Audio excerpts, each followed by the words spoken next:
My name's David Clay. I'm the nerdy racing tracks guy that goes and puts satellite trackers on all the cool race trucks that get to go out and have all the fun. I've been navigating since I was 17 years old, but in 2016 I turned my passion into an accidental second full-time job by starting the company Racing Tracks. It's a really cool opportunity to go to all the races, but literally I just watch everybody else do what I love. Throughout the years, I've joined a lot of different teams as a navigator. Sometimes I'll drive like a very short section in the middle, but I've never really had my own program or my own race car. And so I decided I wanted to do a race and it had to be big. And that's where I came up with the idea to Ironman, not just any Baja 1000, but a Baja 1000 Peninsula run. I first attempted this in 2021. I made it 650 miles and then the old girl had an electrical short and we couldn't figure it out. And we ended up putting her on the trailer. Honestly, I was not going to try again in 2023, but about 3-4 weeks before the actual race, I just kind of decided at the last minute, let's see if we can pull this off and put it together. I did a quick prep on the car. I got some really good people involved. Nate Hale with Swirl Woodcraft, he played a huge part in getting the car ready, and then everybody else that agreed to come and follow me down the peninsula, or actually up the peninsula, and do this crazy race. I had the idea of taking this little camp trailer that my wife and I restored. We had taken this thing to a bunch of races. We had hauled it to Reno a bunch of times and camping a bunch of times down to Arizona and to California, and this little trailer did great, so I thought that would be great for our team to have. Once we crossed the border, this little trailer literally lost its mind on the way down to La Paz. I mean, from having around 7 flat tires, the axles being bent, the frame being bent, the sides falling off, the front lifting off, the floor sagging. At one point, I was welding up a spring perch that had snapped. It took us a solid extra full day to get down to La Paz, and it was just nothing but problems with this trailer. At one point, a tire blew and it ripped out the electrical. Hi, ladies. Hi. How many tires have we blown now? 89. 5. 100. How many spares are we gonna get? 0. Go. 7. 7. 7 spares. We're gonna buy all the tires. It's like a fusible link. Like, we're gonna do the Baja 1000 and just have tons and tons of tires. So if you need tires, come see Big Dave. Big Dave's got tires. Tires. Before that, the electrical had caused shorts in my truck, and then later we hooked it up to another truck and it caused that truck to short out. Literally nothing but problems on this little trailer. If anybody knows anybody in La Paz that needs a trailer, we are dumping this thing. We made it to La Paz just at the very, very tail end of contingency. Some of the guys from Risk Racing and thing helped me get the car to contingency where I went into registration. We were able to go and push through, which is really nice because had we done it the next day when all the trophy trucks were going through, we would have been in line all day long. But it gave us that one day before the actual race where we could do a couple of last minute projects on the car. I could try to get the camp trailer sold. My buddy Jake played a huge part in that. The guy literally looks like a Viking, this redhead dude that was just walking up and down the street asking random Mexicans if they wanted to buy a trailer.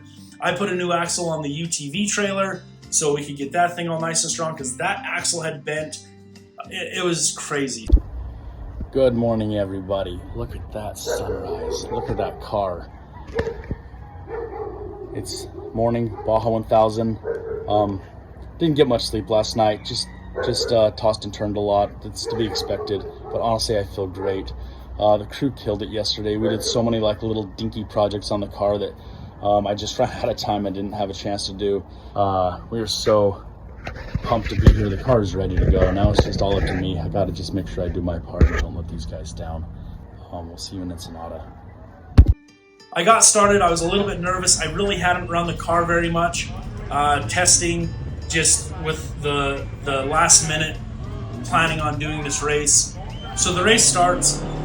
I'm just trying to keep a cool head, try to tell myself I'm just going to try to endure, don't get any speeding penalties, let people pass me if I'm going a little bit slower. It's hard not having a navigator calling out the speed as you're going, so you're kind of watching the odometer and the road at the same time.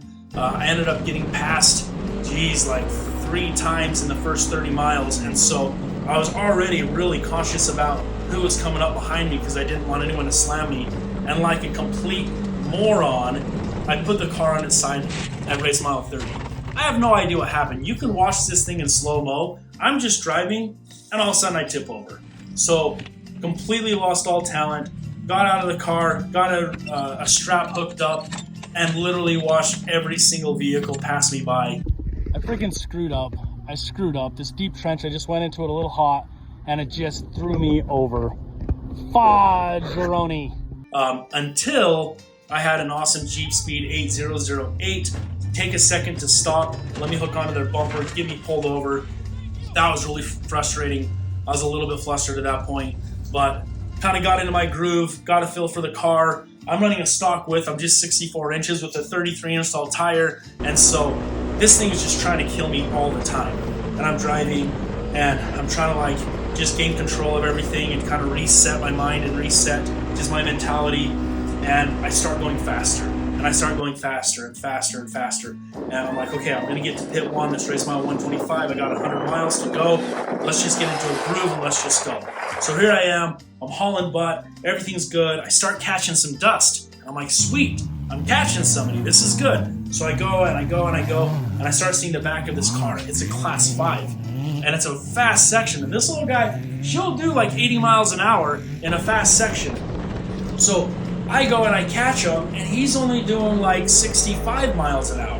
I'm like, come on, buddy. So I'm hitting my push to pass, and he's replying that like he understands that he's getting the pass. So I'm waiting, and I don't really want to hit anybody with my front end because I have nights to drive, and I just want my lights good. So I'm waiting, and all of a sudden, I get a push to pass on me. I look in my rearview mirror, and it's a class 11 that has now caught up to me doing 60, 65 miles an hour, and I'm waiting for this class 5 to get out of my way because I know I could be doing at least 75 to 80 miles an hour. So I'm just like, yeah, hold on. Guess what? This little sucker nursed me. A class 11. That was like the lowest point of this entire race, is getting nerfed by a class 11. And not only does he do it once, this dude nerfs me like 7 times because he doesn't realize that I'm trying to get this class 5 out of my way. There's no way I'm going to move over, let a class 11 pass me, and now I'm trying to get past 2 vehicles. So that was the worst part of the entire race. Finally, the class 5 moved out of the way, and I freaking checked out.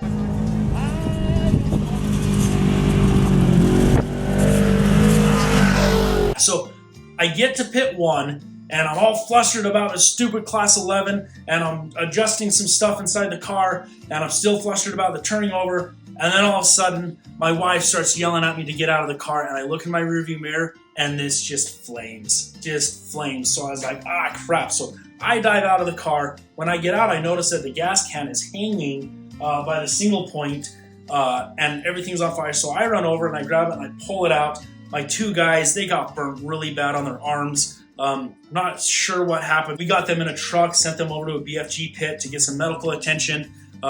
We got the fire out.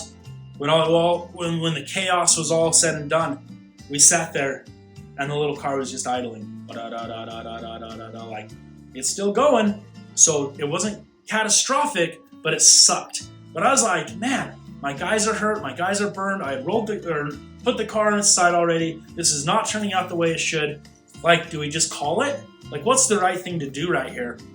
So Annalisa called Brian, who was one of the guys that got burned, Brian and Nate, and they were like, no, dude, go. Just go for it. We'll be okay. It hurts. We're fine, though. It's just flesh wounds.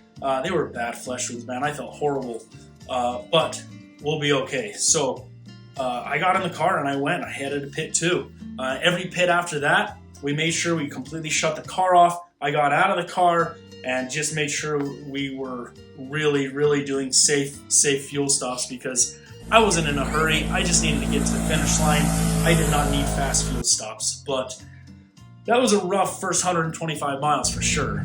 I get to pit 2 where the Canadians were there doing that fuel stop. We literally shut it down.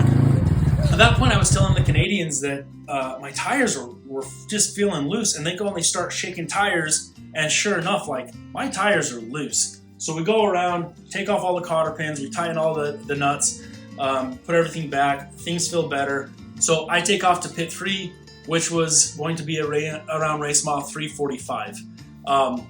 Before that was the big silt beds right outside of the town of Laredo, and oh my gosh, that was the most fun I think I've ever had in a car, because there were so many vehicles stopped all over the place that this little car is like a ski-doo in the silt. It just goes. I mean, the ground clearance, the big tires, the power to weight ratio. This thing, I was like in a deep berm, silts come up over the top. I would see somebody was stopped, and I would just turn and I'd pop out of the berm and go until there was a tree, and I had to drop back down to the berm and get around people. So at one point in the Laredo silt beds, I'm going down the road trying to keep my momentum up, and there's another vehicle coming straight at me on the race course. Well, I'm thinking that this is like a support vehicle, so they're going to move off. But they were thinking that I was a support vehicle and that I was going to move off. And at the last second, we both realized that we're both race cars and one of us is turned around. So we both dart to get out of each other's way to avoid the head-on, and we stop. And I look over and I realize it's my buddy JD Daniels in his RS1. Naturally, he was ahead of me because when I put the car on its side, I put it on its side for about an hour. And so he had gone in and gotten turned around. So he was coming back. I told him he was going the wrong way because I was pretty sure I had it right. And then I continued on. Made my way through the silt beds, got to pit 3 where my team was there. And at that point, I told him to check the tires again, and everything was loosened. These things were just like wobbling around. So they tightened up everything that they could, but the left rear was unconsolable. That tire, that bearing was just gone. So Nate went through and changed out the hub, worked on that. Okay. That brake parts cleaner. Got it. David, where are we? Race mile 345. 345. Pit 3. Pit 3. Yeah. What's been the most memorable part of the race? When I was freaking getting nerfed by a class 11, like the stock Baja bugs, but I was trying to pass a dude in front of me, a class 5, which is like a build Baja bug, and then the freaking Baja bug gets up on me, and I'm trying to pass this guy, and he's trying to pass me, and he keeps doing the pass alert. We're like on this super narrow road, and with bushes on both sides, but we're doing like 60, but I could be doing 70. So I'm not about to like move over to let the Baja bug pass me. I want the class 5 out of my way. Anyway,